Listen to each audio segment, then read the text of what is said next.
Hello. Welcome back to Cinderella Phenomenon Evermore. In last episode, I think we learned that Rod is sleep deprived, which is kind of bad, even though most of us are all sleep deprived. But our Rod cannot be sleep deprived. He's the precious one. He's the one who must never be sleep deprived. And I guess let's jump in to the next chapter. Let's go. When we returned to the palace last night, Rod immediately retired to bed. I was up all night thinking about him and how strange he has been acting. I am resolved to pry some answers from him today, which is why I am standing outside of the throne room, waiting for him to finish his lessons with Emmeline. My heart sinks when Emmeline exits with a gloomy expression on her face. Did something happen? Rod looks exhausted. That's what I intend to find out. Whatever it is, I'm sure you'll figure it out. I hope so. Emmeline gives me a confident pat on the shoulder as I enter. Inside, Rod is standing by the window, his back to me. Rod? When he turns to face me, he looks so downtrodden. It is enough to make my heart sink. Oh, Lucette, may I speak with you? There is a long pause before he nods. I said this yesterday as well, but you did not seem well when we were having lunch at the Merchant. Are you alright? I'm fine. You keep saying that, and I know it's not the truth. Do you trust me so little? Rod expressions shudder. Never. I trust you in my life, Lucette.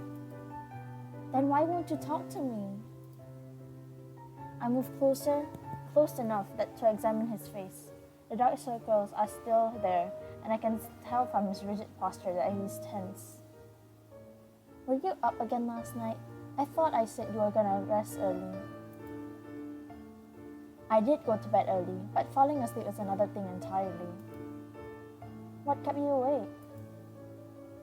I just have a lot on my mind. Is there anything I can do to help? Rod shakes his head. Thank you for worrying about me, Lucette, but this is something I need to sort out myself. It's not that I don't trust you. I just don't have the right words yet. You need to stop pushing yourself, Rod. We all have our limits. Rod stiffens. I know that, but I didn't sacrifice everything just to hit a wall like this. He offers a feeble smile. You know that. You know what? You're right. Maybe the rest will do me some good. I'll see you later, Lucette. He heads for the doors, shoulders slouched beneath some invisible weights as he exits. The sudden solitude falls on my shoulder like a cold blanket. I wish suddenly, with all my heart, that he never made that wish. Rod seems to only become more frazzled over the next couple of days. There had been no improvement in his condition.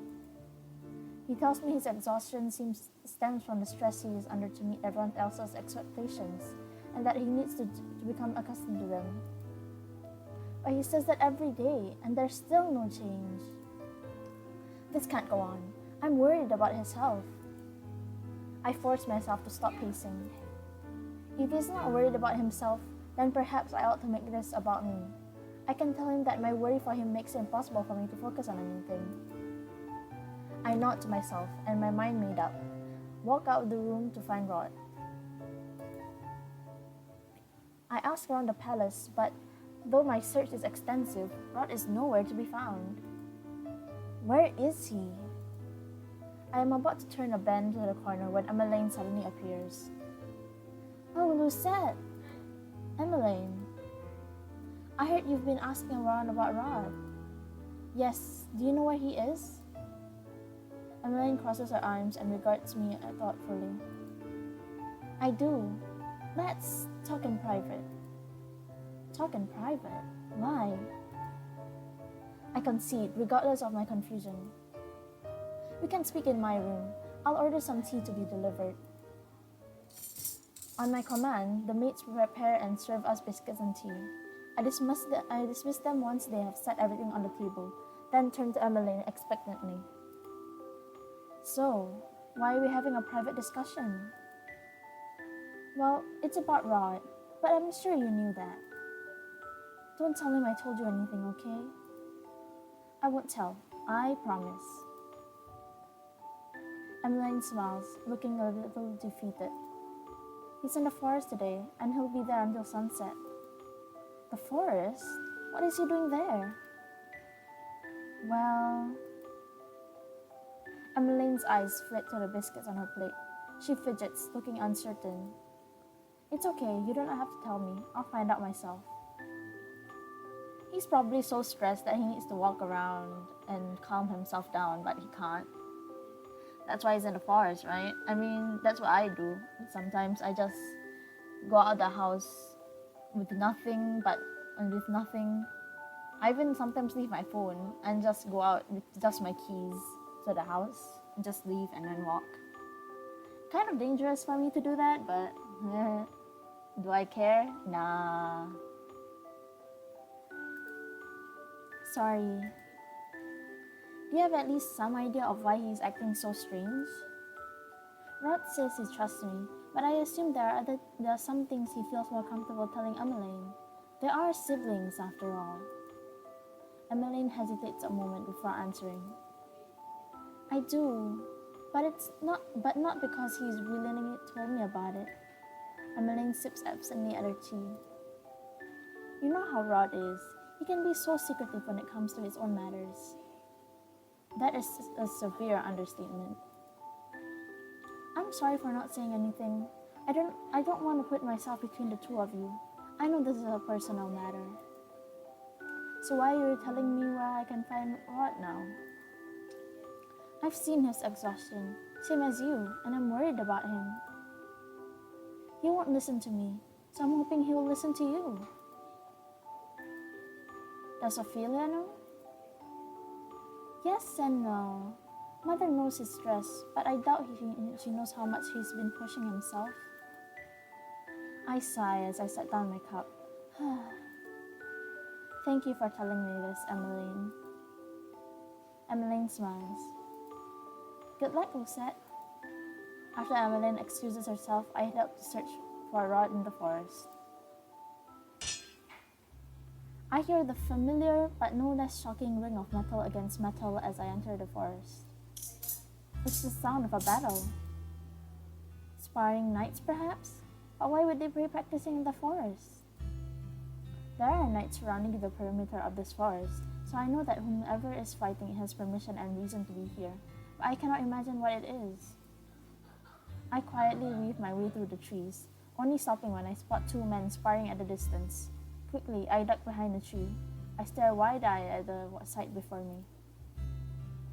Again. Oh, Garland. Are you sure? Maybe it would be the best to take a breather? What is happening here?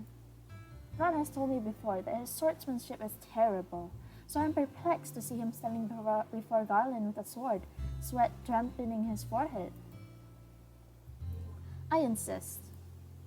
Rod just barely managing to block Garland's strike as he swings again at him. The force of his hit makes Rod stumble, and he trips and falls. Sir Rod, are you alright? I am fine. Rod grabs Garland's hand and gets back to his feet with a groan. I'm sorry, I shouldn't have put so much power behind that last strike. You don't have to apologize. I was the one who didn't react the right way. Rod wipes his forehead with the back of his hand. Let's do it again, one more time. Rod reminds me of kind of me when I was really stressing about exams and such. I was just thinking about work all the time, and I did have time to relax, and I think my parents always see me relaxing, but I always think about my exams, and like I can't think of anything but my studies for a while, and it made me all depressed for a long time. And sorry for this depressing talk. I just can relate so much to Rod right now. And I think it's quite human of him to feel this way. And that's what I like about characters. If they feel human to me, if I can relate to them, I love them so much. Despite his clear exhaustion, Rod's eyes are filled with determination. These look like lessons, but why did he not tell me about them? Why is he taking them in the first place? And most importantly, why must all of this remain a secret? And yet, here he is, keeping a secret from him. From me. I think we should leave. I think that interrupting them would lead to Rod thinking that he needs to work harder, and he would work harder just for the princess, and he wouldn't stop. Interrupting would just make it worse, I think. And I think you should just trust him on this. Trust that he is doing his best for now, and that he will rest once he's satisfied. So I think we should leave him. I doubt he'll open up to me if I catch him off guard. If anything, he would most likely be irritated if I was interrupting him.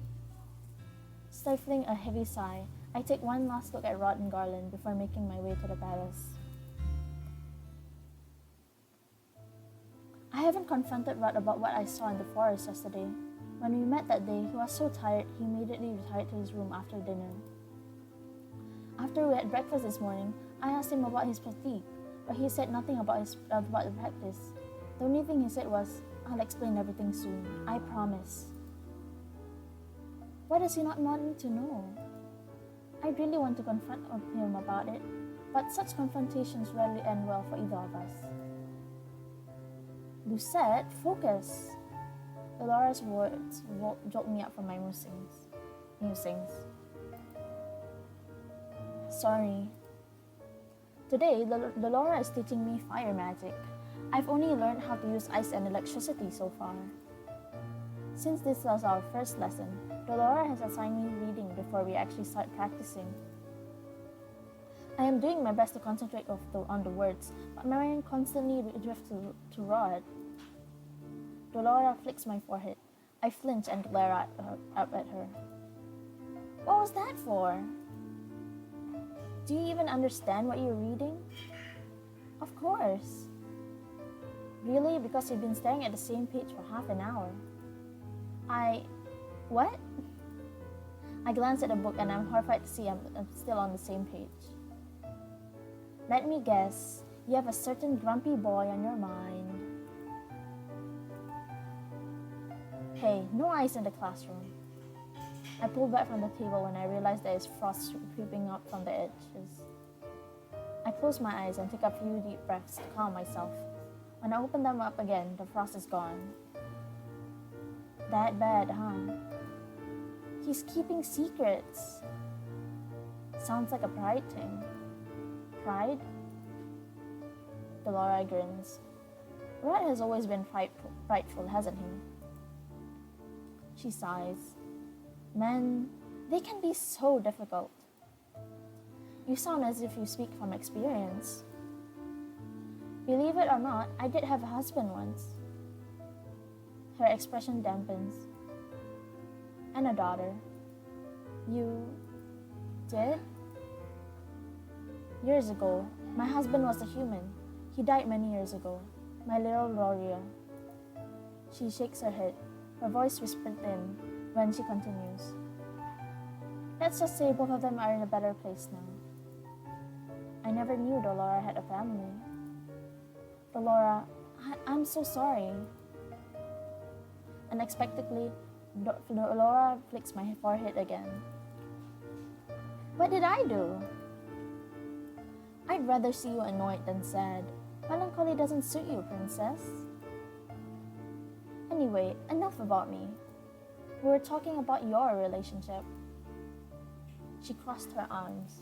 She was already doing that, but okay. Personally, I don't think it's worth start worrying about yourself over this. If Rod is so stubborn, let him stress himself out. But I worry about him pushing himself to the brink. Dolores snorts. Take it from me, there is only so much stress a body can handle before it shuts down. If Rod needs to rest, he'll have no choice but to succumb to his exhaustion. That sounds awfully ominous. Dolores shrugs. You've fallen asleep during your lesson plenty of times because you've overworked yourself. I swear, you two really are the same. Dolores grins. Anyways, all relationships have their obstacles. You'll get past this. I turn to my book with a groan. But though I try my best to resume studying, it is useless. My thoughts are much too scattered. In the end, Dolores leaves early, telling me she will return when I'm in a better headspace. Dolores' words calm my nerves some, but my agitation still builds throughout the night. I glance at the faint sparks on my fingertips. I have to close my eyes and breathe to get them to disappear. An idea crosses my mind as I am concentrating. Dolores helped me dispel some of my worries, if only temporarily. Perhaps it would help to speak to someone else about this, someone who knows Rod better than me. I think we should ask Emmeline. They're siblings after all.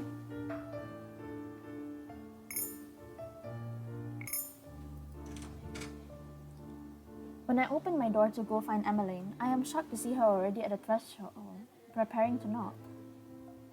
How odd that I keep running into her when it's most convenient. Oh, hello, Lucette. It's a lovely day today, isn't it? I thought we could take a walk. Perfect timing. I need to speak with you. Then we should take a stroll? Privately. Emmeline blinks at me. Oh, of course. She enters my room and plops herself down on my bed. This is about Rod, isn't it? Did he say anything when you went to the forest yesterday? No, I didn't confront him. If he's going out of his way to hide his practices, I assumed it would be best not to interrupt him. I know he keeps telling me he'll explain, but he doesn't tell me when. It is really frustrating. That sounds like Rod. Emmeline shifts her gaze to the window, gaze forlorn. I wish I could offer helpful advice, but, well, I've always let Rod be exactly as he is. He was quiet growing up, and I've learned to accept that about him. But if it makes you feel better, he has opened up a lot since he met you. But not enough to trust me. Oh, I don't think that's true at all. I think Rod trusts you a great deal, and that's why he struggles with ways to express himself to you in just the right way. She sighs. Besides, you know Rod does this as well as I do. You know he has a bad habit of overworking himself. Eventually, he'll crack under the pressure and he'll tell us everything. Just like Dolores said, you should listen to Dolores. She's quite wise. That's true. I just wish he wouldn't shoulder all these burdens alone. I thanked Emmeline for her time, but turned down her offer for a stroll. I'll be bad company tonight, I am sure.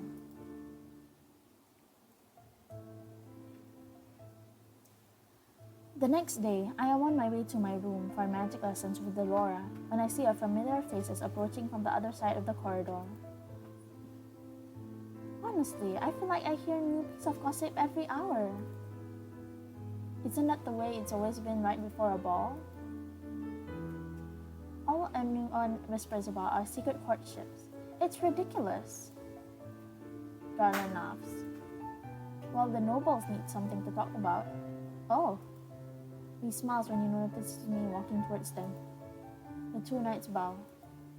Greetings, Your Highness. Good morning, Your Highness. Dorian and Garland. Ah, they look so cute. Good. Julian and Garland were once distrusted by the knights, regained their titles years ago, or rather, they were promoted. Durin is now a High Commander of the Order of Caldera, the first woman to ever receive that title. It wasn't long before she made Garland her second in command. We were sorry we couldn't accept the Martin invitation. We were really looking forward to it, but that day just so happened to be the first day of training for our new recruits. Durin was annoyed and he smiles. Well, suffice to say that she made the new recruits work extra hard. Durin huffs out a sigh. You know that's not the reason I pushed them so hard. It is an effort to keep my lips from curling into a smile when I see the flush in Durin's cheeks. Garland coughs. Anyway, next time we'll definitely come by and visit. I'm sure everyone would love that. It seems we've been busy for every day for... She considers. Forever, actually. Have you at least had enough time to treat yourself and some nights out? Durin mumbles something beneath her breath as Garland blushes. This time I cannot help my smile. I found out the two of them were courting each other about a year ago. I was out in the midnight stroll when I saw them walking through the gardens, hand in hand. Well... He glances at Durin, who looks moments away from bolting down the corridor. No need for details. I just wanted to make sure you two are doing well. We couldn't be doing better, right, Lan? Some extra free time would be nice. I'll take what I have. We'll make sure to have the next dinner, Princess. I'll look forward to it. As will we. They excuse themselves and I head to my room. I have just pulled down one of my study books from the shelf when a voice causes me to jump in surprise. Princess! The book falls from my hands as I whirl towards my bedside table, where Sebi is, for some reason, sitting. Sebi, how'd you get there? I lean down to pick up the book. I asked Emmeline to leave me here. She was gonna wait around too, but she ended up having to leave early for her lessons. We're sorry for barging in your room without permission. Why were you in my room in the first place? I'm here about Rod, of course. He's making a mess of things as usual, so I came to clear things up. I raise an eyebrow as I sit myself on the bed. I wish you could still read his mind for me. I don't need to be able to read his mind to know what he's thinking. Rod's always been an easy read for me. That's why he doesn't take me around with him now. He knows I can see through him better than anyone else. Sebi sighs. It gets really lonely in his room. I feel a soft twinge in my heart. Perhaps Sebi is good at reading others as well, for he speaks up immediately. It's okay though. Emmeline lets me ride around on her shoulders sometimes. So Rod won't take you with him because he's worried you'll reveal his secrets? More or less. So, are you here to give away all his secrets then? No, I promised I wouldn't say anything. Sebi laughs when I furrow my eyebrows at him. Rod is bad at this sort of thing. I came to tell you that he's not keeping a secret from you, Princess. He's just trying to surprise you. Surprise? Still, Emmeline's been telling me that he's really been pushing himself. He is. That is the reason I've been so concerned. Princess, let me tell you something about Rod. He may seem quiet on the outside, but inside, his mind is so loud. He thinks about so many things at all the time. He worries and he stresses and overthinks about everything. Honestly, it's amazing he keeps it all to himself. Back when I could read his mind, I didn't just read his thoughts though. I saw into his dreams sometimes too. Old, faded memories that made everything make more sense. Memories of what? Let me remember. The toy is quiet for a few moments. Even though Sebi cannot alter his expression, I imagine his face scrunched up with concentration. And then, Rod's father died of some incurable illness when Rod was only 8. Rod barely remembers him. But you know what he does remember? His father's final words. Take care of our mother and sister for me. He takes that promise seriously. Maybe too seriously. That probably is part of the reason why Rod is the way he is. Why he's taken on so much responsibility and kept his worries to himself since he was young. He always thinks he needs to be better. No, the best for his family. And I know he feels the same way about your relationship. But he doesn't need to be that way for me. I already love him the way he is. Sebi sighs. But Rod doesn't think that way. He holds himself up to higher expectations. He always has, and I think he always will. He wants to be the most mature, most responsible, most dependable person he can possibly be. That's why he works himself so hard. That's why he sacrifices so much. I would tell you more, but Rod would kill me if he finds out I'm in your room. You've told me enough, Sebi. Glad to help, Princess. That guy still can't do anything without me. I laugh. He really is troublesome, isn't he? Agreed. Sebi sighs. That's more sighing from Sebi. For a plush toy, he really does sigh. Anyway, I should be getting back to Rod's room before he returns. Hopefully Emmeline will be back soon too. Oh, that must be her. I head over to the door. I expect to see Emmeline on the other side, and I'm surprised to see Rod instead. Rod? Hello, can we talk?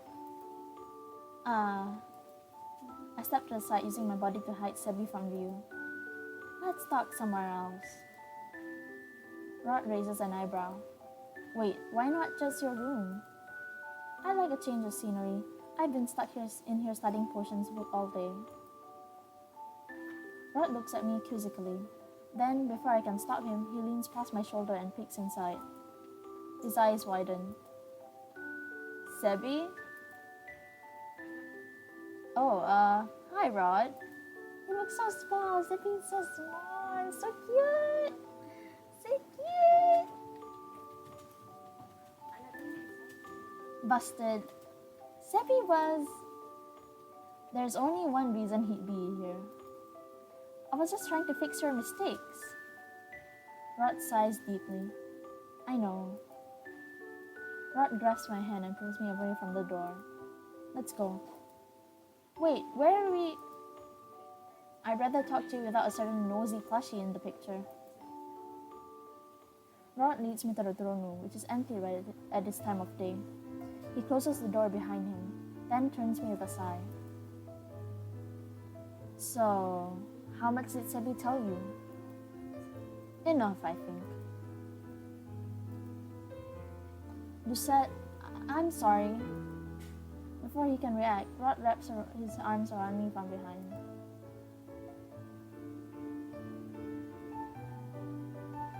I am shocked when he rests his chin on my shoulder. Shocked and then relieved. It is so nice to feel his touch again. I have missed it so much. So much. Oh, wow. I miss you, Rod. I missed you too. Me too. I miss you too. I'm putting myself into the story where I'm the third wheel. I miss you too, just at the background. Just saying, hi guys, I miss you too. Hi Rod. I shiver at Rod's warm breath against my ear. I spoke to the king today. With father? Yes. I asked him for advice. He told me I should be more honest, that there is no point for secrecy if it led to mistrust. I've been so accustomed to keeping secrets for so long that I think I've forgotten how to tell the truth right away. Secrets are comfortable. Keeping a secret makes me feel safe. There are less expectations, less disappointment if we keep things away from people. All I want is to make you proud of me. Everything I've done to make your life better, to make our life better. And these things I'm keeping from you, I promise I've never kept them from you because I don't trust you. I just don't want you to worry about me. That's impossible, Rod. I'm realizing that now. The way I've been acting is selfish. The king made me see that. I step out of Rod's embrace so I can cup his cheek. Just one cheek. Isn't that like slapping? Just like pa. Just like a pa on your face. Mwah. Not selfish so much as selfless, I think. All you ever think about is how to make things easier for me. You ought to think about taking care of yourself too. You've told me countless times, I don't need to prove myself to be worthy of you. But you're not proud of yourself. All this time, it was so simple. I keep telling Rod that he was good enough, but that means nothing if Rod does not believe it himself. Rod looks at me surprised. Then he smiles, a sad smile. You're right, but it's not just about that. I've always wanted to be the best I could be for you because you're you. He gestures at me. You're going to be the next queen of Angeli. You're the Tenenbaum bearer. You've worked so hard to be where you are, and it's only fair that I match your efforts. I made myself a prince to be worthy of Viorica, but it didn't matter because that was never who I meant to be. But this, he grasped my hand. I wanted to build this reputation for myself. This time, I wanted the magic to give me a clean slate, not an advantage. And the secrets? I really did want to surprise you. I don't mind running myself dry if it means improving, especially in the short run. This is nothing, Lucette. I wonder if this is a surprise Sebi was referring to, or if there is more than this to the secret sword practices. Rod groans. In the end, the way I handled all of this was very childish. I acknowledge that. I think that's the most mature thing you've said all night. Rod flushes, but before I can say anything, I rise up to the tip of my toes to plant a cheek on his kiss. A cheek on his kiss. A kiss on his cheek. I'm sorry too. I wish I could have had this conversation earlier. But Rod, I hope that you know that I'm proud of you. You are the hardest working person I've ever met. I did not fall in love with you for your accomplishments. I fell in love with you because of who you are. Rod lets out a deep breath. Suddenly he looks relaxed at peace. I wrap my arms around him and lean into his chest. Let's try this again. No more secrets? Rod presses a kiss on my forehead. No more secrets. He pauses, but surprises. Okay, but you're not allowed to run yourself down to the point of exhaustion, understood? Rod laughs against my hair. Fair enough. He tilts my chin up and the two of us share another kiss in the quiet of the throne room.